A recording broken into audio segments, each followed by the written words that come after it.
Hi hello നമസ്കാരം. എല്ലാവർക്കും പുതിയ വീഡിയോയിലേക്ക് സ്വാഗതം. ഇന്നത്തെ വീഡിയോ കുക്കിംഗ് വീഡിയോ ആണ് കേട്ടോ. രാവിലെ 6 മണിയാകുമ്പോൾ കുട്ടച്ചിക്ക് കാപ്പിയും ചോറും ഒക്കെ ആയിട്ട് പണിക്ക് പോകണം. അപ്പം ഇന്ന് എന്തൊക്കെയാണെന്ന് നോക്കാം. ആദ്യം തന്നെ ഒരു സ്റ്റാർട്ടിങ് ട്രബിളാണ് രാവിലെ എഴുന്നേൽക്കുമ്പം എങ്ങനെ തുടങ്ങണമെന്നുള്ളത്. എന്നാൽ തുടങ്ങിക്കഴിഞ്ഞാൽ പിന്നെ വേഗം വേഗം എല്ലാം ചെയ്യും.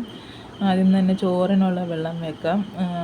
തലേ ദിവസം തന്നെ മീൻ കറി വെച്ച് വെക്കും കേട്ടോ. രാത്രി മീൻ കറി വെച്ച് വെക്കും. അപ്പോൾ അതൊന്ന് ചൂടാക്കി വെക്കണം. ഇന്നലെ ഇച്ചിരി ഉള്ളിക്കറിയും വെച്ചിട്ടുണ്ട്, അതും ഒന്ന് ചൂടാക്കി വെക്കണം. അപ്പോൾ കറികളെല്ലാം ചൂടാക്കുന്നുണ്ട്. ചോറിനുള്ള വെള്ളം അവിടെ വെച്ചിട്ടുണ്ട്. പച്ചക്കറിയൊക്കെ നേരത്തെ അരിഞ്ഞ് വെക്കും. അപ്പോൾ ഇന്ന് ബീട്രൂട്ട് തോരനാണ്. ബീട്രൂട്ട് തോരനും സാമ്പാറും ഇഡലിക്കാണ് അരച്ച് വെച്ചിരിക്കുന്നത്. ഇഡലി മാവ് നല്ലോണം പൊങ്ങിയിട്ടുണ്ട് കേട്ടോ ഇന്നത്തേത്. സാധാരണ ഇടയ്ക്ക് ഫ്ലോപ്പായി പോകാറുണ്ട് കേട്ടോ എൻ്റെ ഇഡലി മാവ്. പക്ഷെ ഇന്ന് എന്തായാലും നല്ലോണം പൊങ്ങിയിട്ടുണ്ട്. അത് കണ്ടപ്പോൾ തന്നെ ഒരു സമാധാനം. അപ്പം ഇഡലിക്കുള്ള മാവൊക്കെ സെറ്റായിട്ടുണ്ട്. അപ്പം ചോറിനുള്ള വെള്ളം വെച്ചിട്ടുണ്ട്. ഇനി കാപ്പി ഒന്ന് സെറ്റാക്കി വെക്കാം. കാപ്പി തിളപ്പിച്ച് ഫ്ലാസ്കിൽ ഒഴിച്ച് വെക്കും കേട്ടോ രാവിലെ തന്നെ. അതാകുമ്പോൾ ആവശ്യക്കാർക്ക് ഇടയ്ക്ക് കുടിച്ചാൽ മതിയല്ലോ, എപ്പോഴും തിളപ്പിക്കണ്ട. അത് ഫ്ലാസ്കിൽ ഒഴിക്കാനായിട്ട് റെഡിയാക്കണുണ്ട്. പിന്നെ കഞ്ഞിക്കുള്ള വെള്ളം അവിടെ തിളക്കുന്നുണ്ട്. അപ്പോൾ അരി കഴുകിയിടണം. പെട്ടെന്ന് വേഗം അരിയാണ് കേട്ടോ. അങ്ങനെ തിളപ്പിച്ചിട്ട് നേരം റൈസ് കുക്കറിൽ ഇറക്കി വെക്കും. അപ്പോൾ പോകുമ്പോഴായിട്ട് എന്തായാലും അത് വെന്ത് കിട്ടും. അപ്പോൾ അരി കഴുകിയിടാം. നേരത്തെ എനിക്ക് രാവിലെ എഴുന്നേൽക്കുന്നത് ഭയങ്കര മടിയായിരുന്നു കേട്ടോ. പക്ഷേ ഇപ്പം ഇത് ശീലമായതുകൊണ്ട് വേഗം വേഗം ചെയ്ത് പോകും. ഇച്ചിരി നേരത്തെ എഴുന്നേറ്റ് പണി തീർക്കുമ്പം എന്തോ രാവിലെ ഒരു സുഖമാണ്. അടുക്കളപ്പണിയൊക്കെ പെട്ടെന്ന് 6 മണിയാകുമ്പോൾ തന്നെ അടുക്കളപ്പണി കഴിയും കേട്ടോ. പിന്നെ വേവിക്കലായിട്ടൊന്നുമില്ല. അപ്പം ഈ 10 മാസം പ്രായമായ ഒരു കുഞ്ഞുണ്ട്. അപ്പോൾ അവളെ നോക്കി പിന്നെ വേവിക്കലൊന്നും നടക്കില്ല. അപ്പോൾ 6 മണിയാകുമ്പം എല്ലാം സെറ്റ് ചെയ്ത് വെച്ചാൽ പിന്നെ അവൾ എഴുന്നേൽക്കുമ്പോൾ അവളുടെ പുറകെ നടന്നാൽ മതിയല്ലോ. കഞ്ഞിക്കുള്ള വെള്ളം തിളച്ചു. അപ്പം അരി ഇടുകയാണ്. അരി തിളച്ച് വരുമ്പോൾ അതൊന്ന് റൈസ് കുക്കറിലായിട്ട് ഇറക്കി വെക്കണം. അപ്പോൾ അരി അവിടെ തിളച്ചുകൊണ്ടിരിക്കുന്നുണ്ട്. അപ്പോൾ കാപ്പിക്കുള്ള വെള്ളവും തിളച്ച് വന്നു. അപ്പോൾ കാപ്പി റെഡിയാക്കി വെക്കുവാണ്. കാപ്പിയും തിളപ്പിച്ച് ഫ്ലാസ്കിൽ ഒഴിച്ചാൽ പിന്നെ അതും അങ്ങ് കഴിയും. അപ്പോൾ ആവശ്യക്കാർക്ക് വന്നെടുത്ത് കുടിച്ചാൽ മതി. ഇപ്പോൾ രാവിലെ ജോലിക്ക് പോകുന്നവർ ഇതുപോലെ വെളുപ്പിന് എഴുന്നേറ്റ് എല്ലാം റെഡിയാക്കി വെച്ചിട്ട് പോകുന്നവരാണ്. ഞാൻ എൻ്റെ കാര്യമാണ് പറഞ്ഞത്. അപ്പോൾ കുഞ്ഞുള്ളതുകൊണ്ട് എനിക്ക് നേരത്തെ എഴുന്നേറ്റ് ഒന്ന് ചെയ്ത് വെച്ചാൽ പിന്നെ കുഞ്ഞെഴുന്നേൽക്കുമ്പോൾ കുഞ്ഞിൻ്റെ പുറകെ നടന്നാൽ മതിയല്ലോ. അല്ലെങ്കിൽ കുഞ്ഞിനെ നോക്കി വേഗലുമായിട്ട് എല്ലാം കൂടി പെട്ടെന്ന് നടക്കണമെന്നില്ല.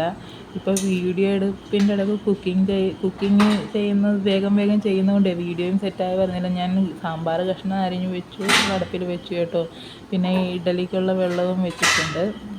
ഇതിൻ്റെ ഇടയ്ക്ക് കനി എഴുന്നേറ്റാൽ, എൻ്റെ കുഞ്ഞിൻ്റെ പേര് കനി എന്നാണ് കേട്ടോ. കനി എന്നാണ് വീട്ടിൽ വിളിക്കുന്നത്. കനി എഴുന്നേറ്റാൽ പിന്നെ വേഗം ഇവിടെ സ്റ്റോപ്പ് ചെയ്തിട്ട് അവളെ നോക്കാനായിട്ട് പോകണം.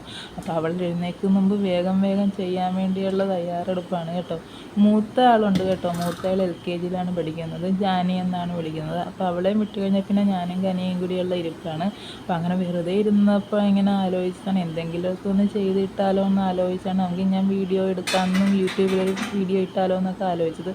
അപ്പോൾ നമ്മൾ കുക്ക് ചെയ്യുന്നതും നമ്മൾ ഡെയിലി ചെയ്യുന്നതും ഒക്കെ ട്രാവൽ ചെയ്യുന്നതും കുക്ക് ചെയ്യുന്നതൊക്കെ ആയിട്ടുള്ള വീഡിയോസൊക്കെ ഒന്ന് അപ്ലോഡ് ചെയ്ത് നോക്കിയാലോ എന്ന് ആലോചിച്ച് അങ്ങനെയാണ് ഒരു യൂട്യൂബ് ചാനൽ തുടങ്ങാമെന്ന് വെച്ചത്. അപ്പം ബീട്രൂട്ട് ഉപ്പേരിക്കുള്ളതാണ്. ബീട്രൂട്ടിനുള്ള തേങ്ങ ചിരണ്ടുമാണ്. ഞാൻ ബീട്രൂട്ട് ചെയ്യുമ്പോൾ ഇങ്ങനെ തേങ്ങയും ചിരണ്ടി എല്ലാം കൂടി മിക്സാക്കി വെക്കുന്നത്. അതാണ് എനിക്കെന്തോ എളുപ്പമായിട്ട് തോന്നിയതും ടേസ്റ്റായിട്ട് തോന്നിയതും. ഓരോരുത്തരും ഒരേ രീതിക്കാണ് വെക്കുന്നത്. അപ്പം ഇഡലിക്കുള്ള വെള്ളം തിളച്ചിട്ടുണ്ട്. ഇഡലി തട്ടിലായിട്ട് ഒഴിക്കുവാണ് മാവ്. അപ്പം അങ്ങനെ ഇഡലി തട്ടിലേക്ക് മാവ് ഒഴിക്കുകയാണ്. അപ്പോൾ ഇഡലി അങ്ങനെ അവിടെ ഇരുന്ന് വേകട്ടെ. ഞാൻ പറഞ്ഞു വന്നത് 6 മണിയാകുമ്പോൾ എൻ്റെ കുക്കിങ്ങൊക്കെ കഴിയുമ്പോൾ പിന്നെ ഒരു സമാധാനമാണ്. അപ്പോൾ പയ്യെ അവൾ എഴുന്നേറ്റ് വരും. പിന്നെ അവളെ നോക്കി അങ്ങിരിക്കണം. ജാനീനെ സ്കൂളിൽ വിട്ട് കഴിഞ്ഞാൽ പിന്നെ ഞാനും കനിയും കൂടിയുള്ള അംഗമാണ്. അങ്ങനെ വെറുതെ ഇരുന്ന് ആലോചന വന്നതാണ് ഒരു യൂട്യൂബ് ചാനൽ അങ്ങ് തുടങ്ങിയാലോ എന്ന്. നമ്മളെ കഴിയുമെങ്കിൽ സാധിക്കട്ടെ എന്നോർത്താണ്. വെറുതെ അങ്ങ് ഇരിക്കണ്ടല്ലോ, എന്തെങ്കിലും ഒന്ന് ചെയ്താൽ അങ്ങനെ ആകുമല്ലോ എന്നോർത്താൽ വെറുതെ ഇരിക്കുവാണോ. നിങ്ങൾക്ക് എന്താ പണിയെന്ന് ആരെങ്കിലും ചോദിച്ചാലും നമുക്ക് പറയാമല്ലോ എന്താണ് പണിയെന്നുള്ളത് അല്ലേ. അങ്ങനെ ചായക്കുള്ള വെള്ളം വെച്ച് കേട്ടോ. ബീട്രൂട്ട് തോരൻ അവിടെ റെഡിയായി വരുന്നുണ്ട്. കുട്ടാച്ചി പോകുന്നതായിട്ട് ചായ കുടിക്കും കേട്ടോ. അപ്പോൾ എല്ലാം സെറ്റാക്കി വെച്ചിട്ട് ഞാനും കുട്ടാച്ചിയും കൂടി ഒരു ചായ കുടിച്ചിട്ടാണ് പിന്നെ കുട്ടാച്ചീനെ പറഞ്ഞു വിടുന്നത്. അപ്പം ഇഡലിയും സാമ്പാറും ഒക്കെ റെഡി ആയിട്ടുണ്ട്. എല്ലാം പെട്ടെന്ന് ചെയ്തുകൊണ്ട് ഇടയ്ക്ക് വീഡിയോ അവിടെ നിന്ന് പോയിട്ടുണ്ട് കേട്ടോ. അപ്പോൾ എന്തെങ്കിലും പാകപ്പിഴകളുണ്ടെങ്കിൽ ക്ഷമിക്കണം. അപ്പോൾ കുട്ടാച്ചി വന്നിട്ട് കുട്ടാച്ചിക്കായിട്ടുള്ള ഇഡലിക്കുള്ള ഒരു മുളക് തയ്യാറാക്കിയിട്ടുണ്ട് കേട്ടോ. അത് ഞാനിവിടെ വീഡിയോ എടുത്തിട്ടുണ്ട്. അപ്പോൾ ചായ കുടിക്കട്ടെ. ചായ കുടിച്ച് കഴിഞ്ഞ് എല്ലാം പാക്ക് ചെയ്ത് കുട്ടാച്ചീനെ വിടണം. അത് കഴിഞ്ഞാൽ പിന്നെ ഞാനും കനയും കൂടിയുള്ള അംഗമാണ്. അപ്പോൾ വീഡിയോ ഇഷ്ടമായ എല്ലാവരും സപ്പോർട്ട് ചെയ്യണം കേട്ടോ. അപ്പോൾ വീണ്ടും കാണാം. Okay, bye bye.